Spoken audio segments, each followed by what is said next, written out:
Hi, I'm the 13th Wolfman, and this is my review for Cheezy Flicks. Cheezy Flicks sent over this. Mysterious Island. It's a 15-part serial.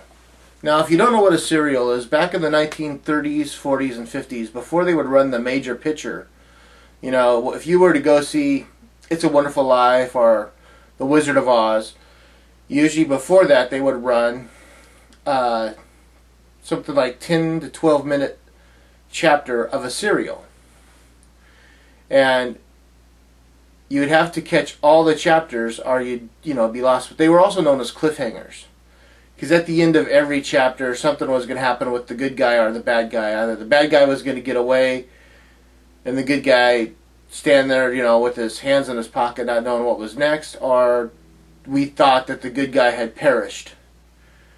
And then they would show the next week, they would show the next chapter. You would see that, oh, just before he perished, he jumped out of the way of that running car, and so that's what a serial is. And they ran from the 1930s to about the 1950s, and they were really cool because this was a way to get unknown actors to work. They'd say, oh, well, you know what, we could have you work, and we don't have anything for you in a movie right now, but there you go, here's a serial for you, and they would get to work on that for a while. Some people became more well known being in serials than in movies. Buster Crabbe was in the Flash Gordon serials, but this is Mysterious Island, so let's get on to that. It is 1885, and the Union prisoners use a military balloon to escape the southern prison camp near the end of the Civil War, and they land on this island, this mysterious island. Cheezy Flicks, as always, does a great job with the material. The footage is what it is. It's a little rough, but that's because some of the stuff they find in vaults, wasn't protected very well. So, and then they always have those extras, the intermission stuff, which I just love watching. All those really old ads. I love Cheezy Flicks. It says Richard Crane, Karen Randall, and Marshall Reed. I think Richard Crane was the biggest name in this serial, but he didn't really go on to a lot of bigger stuff. What would I give this for a rating? I'd give it 3 chainsaws out of 4. I enjoyed it. It was real. It was that 1950s cheesy,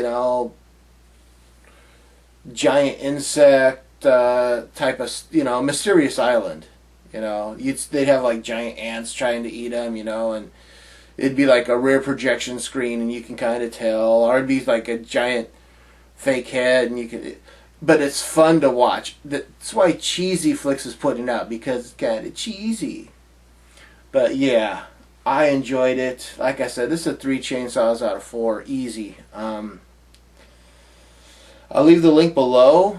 You could check it out. The runtime on this is crazy. I mean, well, it's not crazy, but it's 252 minutes, which 252 minutes is what? 180 minutes is 3 hours. So it's over 3 hours.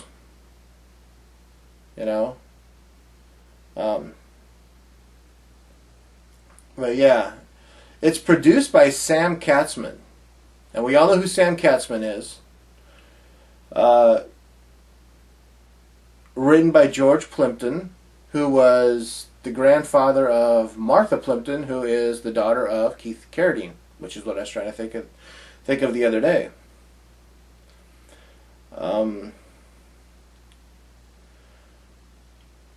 Yeah, so that's the only 2 real big names. I love the front cover, and of course the disc art. The disc does. Oh, there we go. The disc art looks just like the front cover. Well, that's it. I'm the 13th Wolfman. This is 3 chainsaws out of 4.